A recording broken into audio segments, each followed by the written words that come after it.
see you guys in the dark.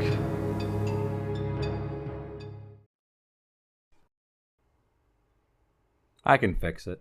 I can fix anything, even if I can't. That's what I tell myself, and everyone else. As a matter of fact.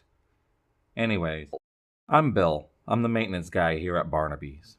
I used to be a fire marshal a few towns over, but I reassigned shortly after investigating a fire that happened here years ago. 2 days before Christmas. But well, you get the idea. I became totally obsessed with this place after that.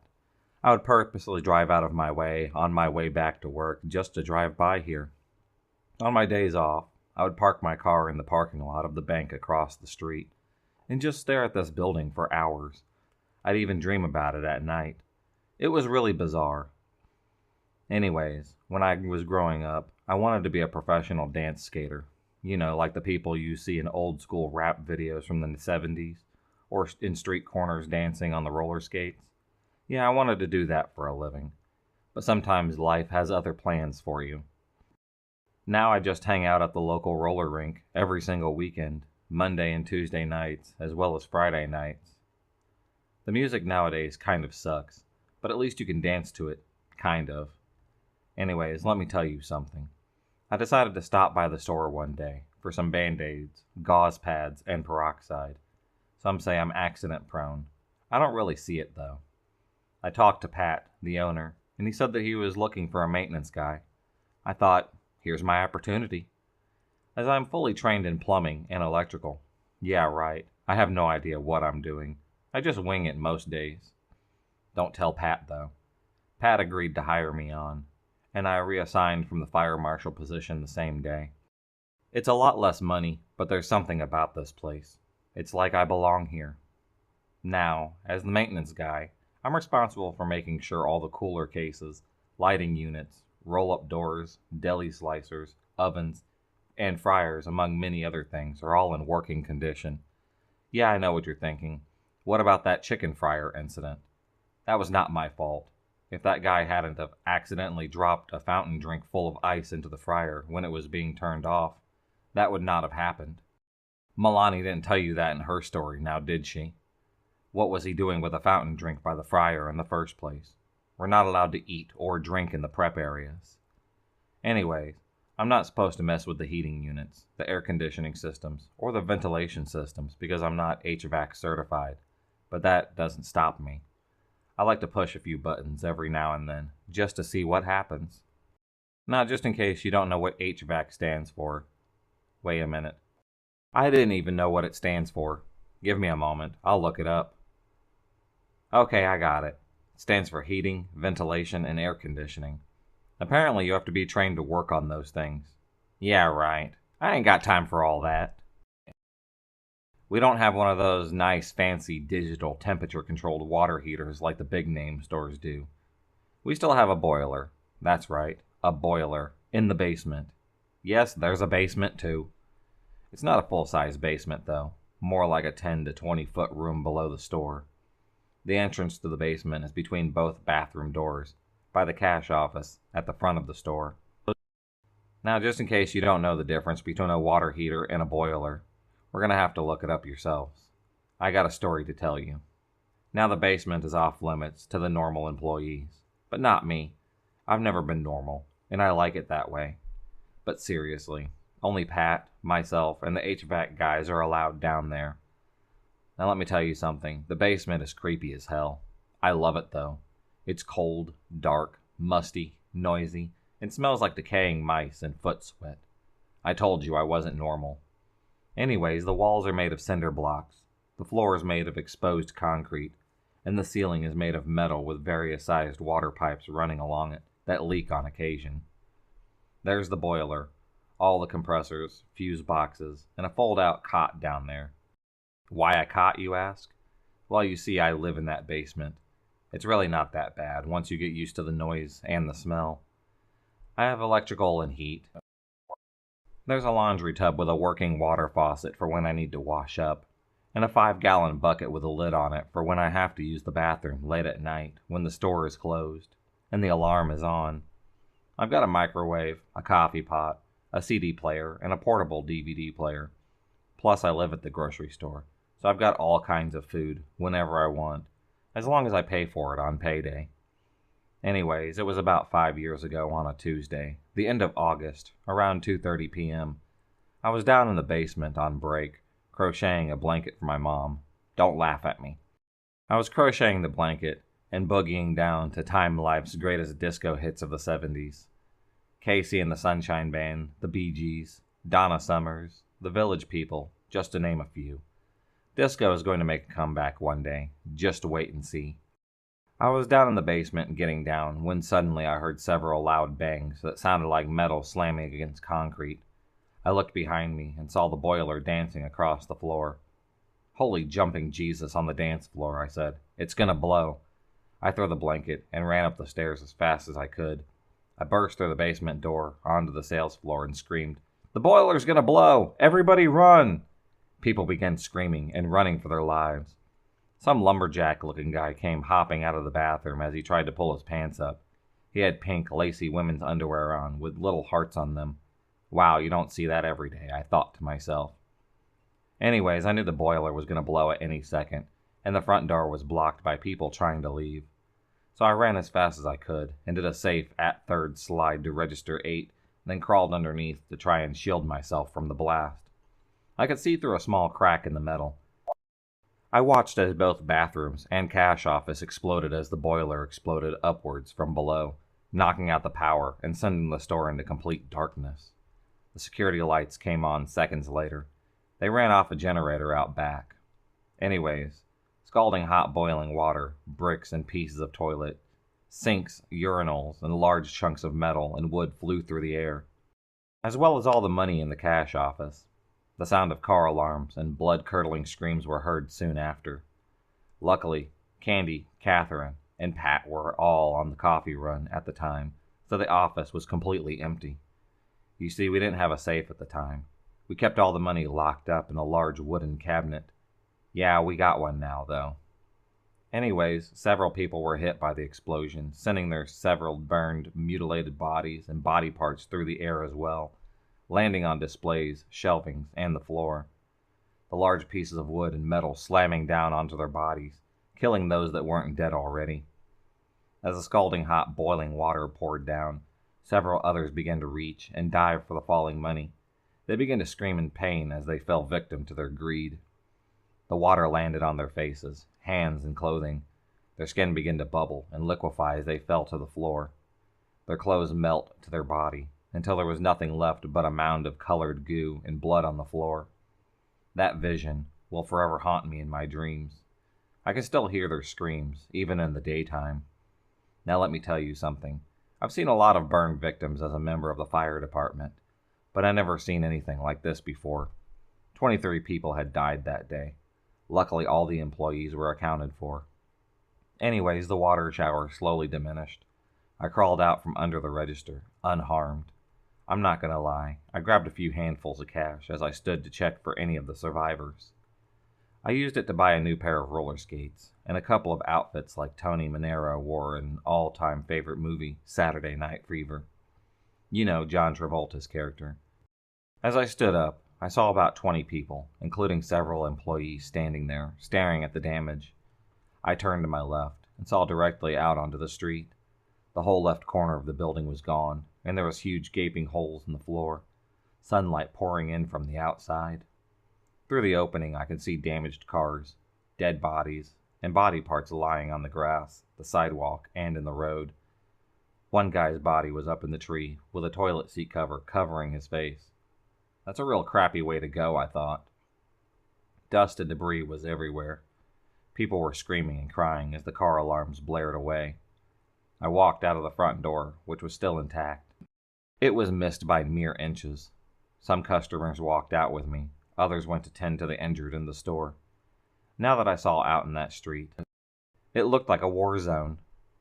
Cars turned over on their sides, windows were blown out, large pieces of metal and wood, as well as what used to be toilets, sinks, and urinals embedded in the road, the sidewalk, and landscape. The roof section of the store was hanging off the side of the roof of the bank across from the street. Jesus Christ, how big was this explosion? More bodies had laid scattered all around. Some alive, some were dead. People were actually fighting, well, more like pushing and shoving each other to get to their remaining money on the ground. It was devastating. Pat, Catherine, and Candy were just returning from their coffee run. I ran over to Pat and told him what happened. He just stood there in shock for a while. He finally snapped out of it, and we all went to help the injured. Pat started grabbing all the money he could off the ground as he made his way there. Someone somewhere must have called the police, as they showed up minutes later with the fire department, several ambulances, and the coroner. Reggie blocked off the street, and the EMTs tended to the injured, as I and several members of the fire department went to go check the structural stability of this building. Yeah, I know. Normally I wouldn't be allowed to go inside a damaged building, since I'm not part of the fire department anymore, but let me go for old time's sakes. Anyways, once they decided that the building was safe, the coroner then removed all the bodies and the body parts in the store and on the street. Then they left. The ambulances loaded up as many of the seriously injured people as they could, then left for the nearest hospital, then came back for the less injured. After we exchanged a few high fives and had some small talk, the fire department left as well. Reggie and his deputies took our statements, and they left too. Pat and the rest of the employees, including myself, spent the next 7 hours cleaning up what was left of the store, as best as we could. Pat sent Catherine to get several huge tarps and rope from one of his storage units down the street to cover the hole inside the building. Now let me tell you something. It took 4 days for the town's cleanup crew to clean up all of the debris. It took 6 months and almost $100,000 to repair the damages to the store, the sidewalks, the road, and the landscape. Thanks to Barnaby's being a historical landmark, Pat didn't have to pay anything. The town took care of it all. But that's well, you know. Bob from the hardware store came by the next day and built a security wall within the store so that no one would fall in the hole, and so the repair crews could work and the store would be open at the same time. Thanks, Bob. We had 2 porta potties out back to use as restrooms. Produce, deli, and the meat room all washed their trays and pans at the funeral home next door. They were nice enough to let us use their cleaning facilities. Yuck. Although Pat did decide to get a huge steel safe. You would think that he would have put in one of those fancy water heaters as well, but no. I want to keep this place as original as possible, he said. Now, I don't know where he found this thing, but you guessed it, he put in another boiler. So here I sit, down in the basement with this creepy boiler lurking over my shoulder, listening to disco, crocheting my mom another blanket, and telling you this story. Hey, what time is it? Oh, Mamma Mia, in a short bus. I have to get dressed. I have to go see people. It's disco night at the roller rink. It's time to get my boogie on. There ain't no high like rock and roll. Yeah, I love that song. Helix did it back in the '83. They're a Canadian band. It's off their No Rest for the Wicked album, in case you wanted to check it out. Anyways, that is my motto. I don't need all that other crap to get high. No way. Just give me a Fender guitar, a Marshall stack, and hit an open chord, and I'm already there. Anyways, hi, I'm Ricky. Ricky Blaze. Well, that's my stage name. My real name is Richard Bellington, but that doesn't sound too rock and rollish now, does it? Anyways, my friends call me Ace because of my favorite guitarist, Ace Frehley from Kiss. Who's Kiss? You're kidding me, right? They're only the best theatrical rock band ever. I have all 31 of their albums, plus a few bootlegs, and I've seen them live in concert at least 15 times. I went there with one of our customers, Donovan. He's definitely afraid of that girl that works in the floral section, but that is definitely a different story. Anyways, I play guitar in an 80s hard rock heavy metal cover band called Blackened Image. I work dairy here at Barnaby's. It's not the most glamorous gig in the world, but hey, it pays the bills. I mess with the LP guy, Winston, a lot. He follows me around, watching me. I guess he thinks I'm going to steal stuff because of my long hair and my tattoos. I like to take stuff from one aisle, carry it around a little bit, and then drop it off in another aisle just to mess with him. I heard he had a breakdown or something years ago. The pallet jacks we use to unload the trucks are ancient. We don't have any of this multi-battery powered electric jacks that the big name stores do.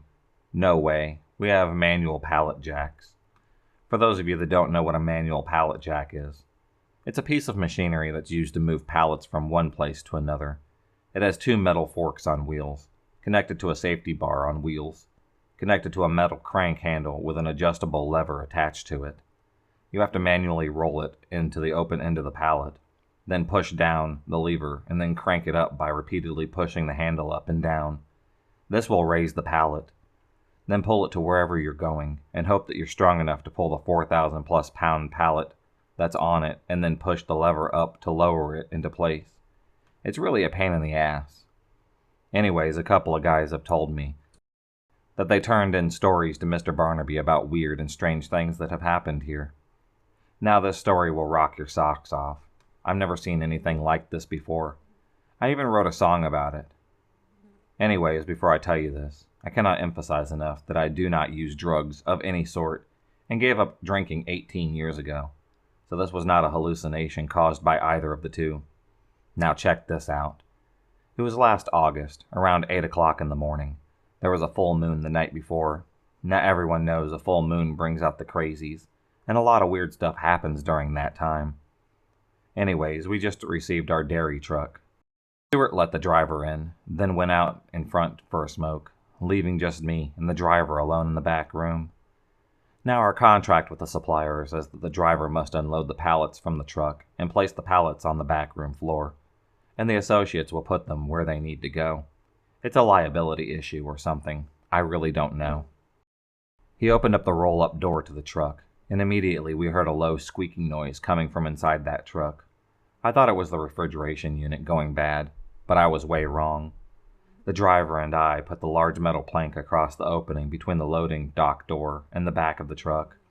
The driver then started to unload the pallets. After each pallet, the squeaking noise got louder.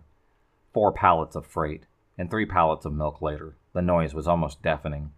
All that remained at that point was a full pallet of eggs. The driver took the jack into the truck, went under the pallet, and jacked it up, started to unload it from the truck. Apparently, he didn't have the pallet jack up high enough because it hit the metal plank, causing it to shift and fall down into the opening. The front wheel of the pallet jack then fell onto the opening as well. Momentum took over, causing the pallet to fall forward, and the safety bar gave way. The pallet came crushing down upon the driver, who fell backwards, slamming his head hard on the concrete floor. Blood was pouring out of the back of his head as the massive weight of the pallet lay upon him.